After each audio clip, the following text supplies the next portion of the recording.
How Trump managed to get his much-needed China trade victory. President Donald Trump's shock-and-awe tariff approach threatened to rupture the global financial system and drive the U.S. economy into recession.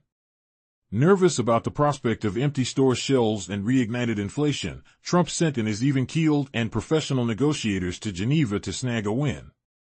The unexpectedly dramatic de-escalation with China laid the groundwork for a growing series of trade negotiations that may produce a handful of rapid-fire, if less than fulsome, bilateral agreements to reduce U.S. trade deficits. We actually have a fresh start with China, National Economic Council Director Kevin Hassett said in an interview on CNN News Central. That's the way to think about these negotiations.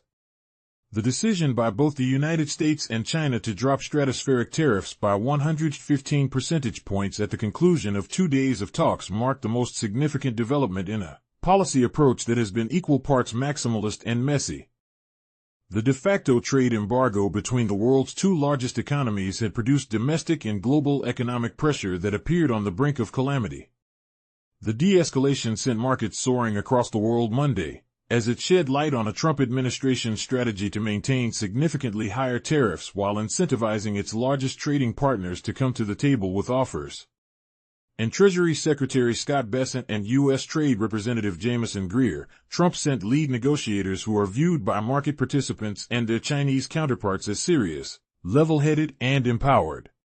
The negotiators, parameters for negotiation and clearly serious approach from both sides that will drive the next 3 months are all viewed as tangibly positive signs by Trump's advisers. Whether they lead to a substantive outcome remains an open question, but as one advisor put it to CNN, this a hell of a lot better than the alternative both of us were staring down. Caution Lanuna original fear may cooling matrimonial. This is really the first time it's been possible to actually see the path to land this plane without some cataclysmic economic disaster, a Republican senator told CNN. Doesn't mean we will, but that's a lot better than where we've been. The path from the market panic-inducing Liberation Day tariff announcement on April 2nd to this point was hardly linear. Trump's advisers have long insisted, against plenty of evidence to the contrary, that it was all a deeply strategic roadmap that incorporated every possibility. The fallacy of that insistence is laid bare by Trump's own view that flexibility is paramount. Bessent, who is fond in private settings of talking through the game theory he sees as animating Trump's approach, cites the value of the strategic uncertainty created by his boss.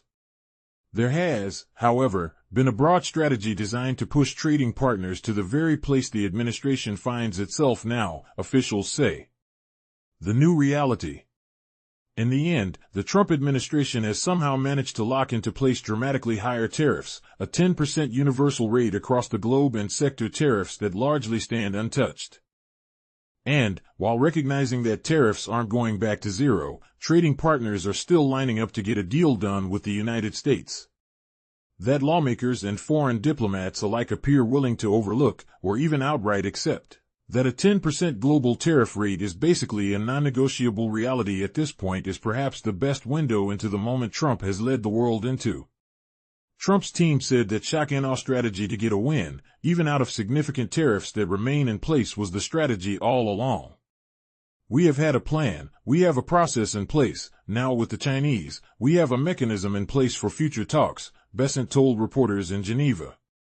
The China talks would always be the most difficult, labor-intensive, and time-consuming.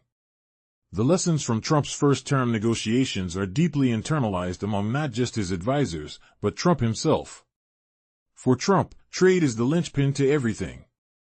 That includes the India-Pakistan ceasefire agreement he told reporters was, in his view, primarily attributable to his promises of rapid increases in trade flows to both nations. People have never really used trade how I use trade, Trump told reporters Monday morning.